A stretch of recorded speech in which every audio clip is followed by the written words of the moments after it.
What'd we just do? Bought a house. Bought a whole house. Wasn't as hard as I thought it was going to be, honestly. It really wasn't. Did it in, like, what? 3 weeks. 3 weeks. Made an offer, went through all the inspections, got everything else. Just going to be sick. Signed 100 pieces of paper. Yep. Is it a little fancier than we probably need? Probably. Are we in a lot of debt? Maybe. But it'll be a lot of fun. Let's go. Stay tuned. Hey y'all, welcome back, or if you're new here, welcome. My name is Lumi, and today we're going to keep looking at some TikToks about why Gen Z can't afford a home. Well, apparently not, because as you can see in this first one, these two, I guess, you know, they're Gen Z, they were able to buy a house, and they did it. So first off, congrats to them. You know, this is not a very common thing you see. And they seem like I mean, I don't know, these people could have had help from their parents or whatever, but by the looks of them, I think they look like hardworking people. I don't know why, I get that vibe. Like, the guy looks like he's in the military for some reason. He gives me like Air Force vibes. And his girlfriend or wife looks like, she almost actually looks like a real estate agent. So maybe she had like connections or something. But I'm just speculating. But no, it's great for them. That's awesome. It's good to see it. You know, we love to see it. But at the same time, you can tell they're like, did we do the right thing? I don't know. That is a very big decision, right?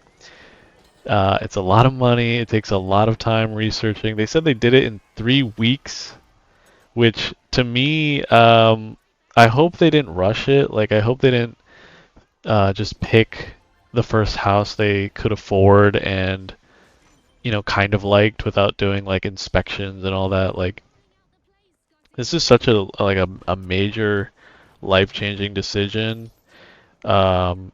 That you need to like make sure you have all your ducks in a row before you sign anything, you know, just because it's a lot of money, it's a huge commitment, you know, it's no joke, it's like some real adulting stuff, right?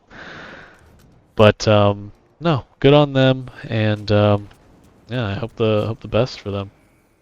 So the $1 million question, how does this generation buy a house? Well, if you're new here, hit the follow button and I'm going to tell you. Now, as we know, the gap between house prices and income is only getting bigger. And once we add on top of that the rise in the cost of living, where it was once possible for a single adult to buy a home on their own, now seems seemingly impossible. So what's the best advice I can give you to buy anything other than a shed? Well, it's to download Bumble, Tinder, or Grindr, whatever tickles your pickle, and start looking for your match. Now, as much as this is obviously a little bit tongue-in-cheek, there is some truth behind it. You see, with a 10% deposit, for the average person to buy the average home in the UK, you would need 8 to 9 times your income. So if you and another person buy a home, guess what? You only need 4.5 times your income, and coincidentally, that's what most banks will lend you. So if you're sat on the toilet at home watching this now and you're single, the best thing you can do is download a dating app and have some fun trying to find someone to buy a house with.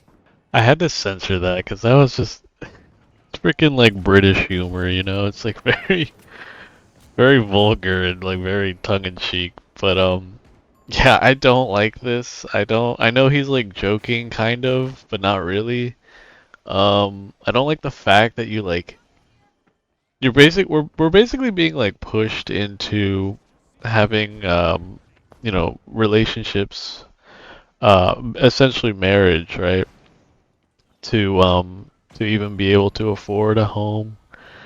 It just feels weird to me. It feels like it's kind of like a, you know, because I've talked about this before, you know, like how the world, like many first world countries are heading towards like population collapse, right? Where it's too many elderly people, right? They're taxing the working generations, you know, people who are still able-bodied. It's going to be like an upside-down pyramid, right? There's going to be too many people at the top. It's going to like teeter and essentially collapse if we don't start making more more babies, basically, to replace the other generations, the older generations.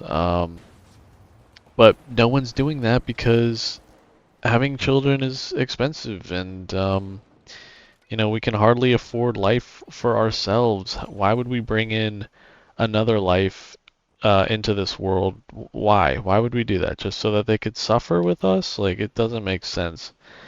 So I don't like how it feels like, well, if you can't afford a home, then you better start looking around to marry and have kids, because that's the only way you're going to be able to do it. So, I don't know. Like, I don't like it. Those who know, know. Those who know, know. Look here. I took a $6,000 investment. That was a mobile home right there. I took a $6,000 investment, turned it into $230,000. See, that house over there, that's $190 a square foot. $190 a square foot. This was a mobile home. I took that mobile home, 16 wide, 75 feet long, went ahead and retired the title. I retired the title, retired the title on this mobile home. Now, 16 times what? 75? That's about 1,200 square feet. And 1,200 square feet at $190 a square foot, do the math, about $230 all day. There it is right there. If you want to learn this here, go ahead and get that right there.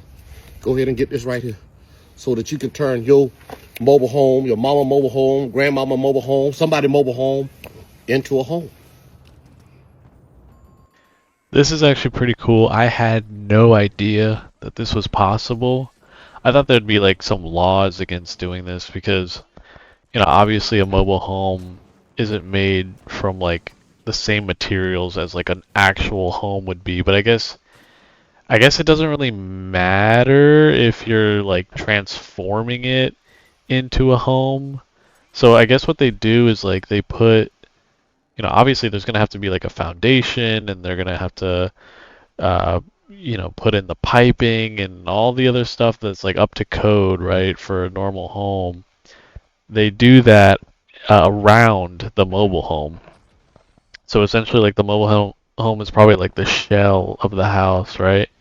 And then they build like the actual house around it, and it basically transform it into an actual, I guess regular home, right, with a foundation and everything, right? But that's pretty impressive. I mean, talk about the return on that investment, right? Like a mobile home is, I don't even know, like, how much are those things? Like 50K or something? 100K? I don't know how much they are, but to be able to basically, I mean, I don't know how much work is required to, do the transformation. And, obviously if you're like a contractor or someone who knows how to do this stuff, it would probably be very inexpensive because you're doing all the work. Like you in a small team or something, but yeah, I mean the returns seem astronomical. Like, yeah, I mean, I don't know how like quickly these homes are selling. Like, I don't know if people when they see that, oh well, it was once a mobile home. Like, I don't know if that hurts the the resale value at all, or I don't even know if they even have to disclose that if they've completely transformed it. I don't know. But it's interesting, people, this just goes to show that people are getting pretty creative, with how they're achieving their goals like this, right? So, I don't know. I find it interesting. So my friends are buying houses.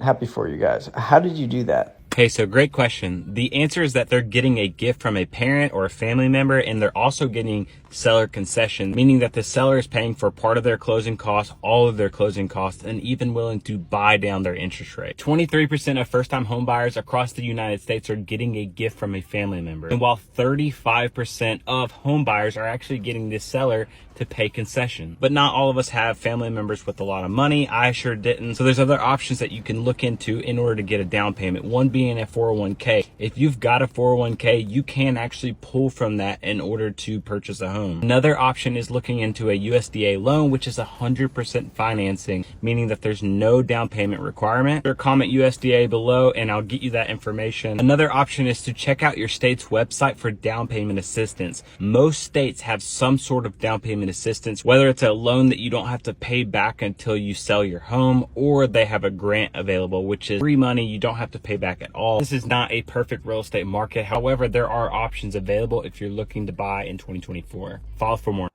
What the heck? I didn't know there were grants for buying a home. That's pretty cool.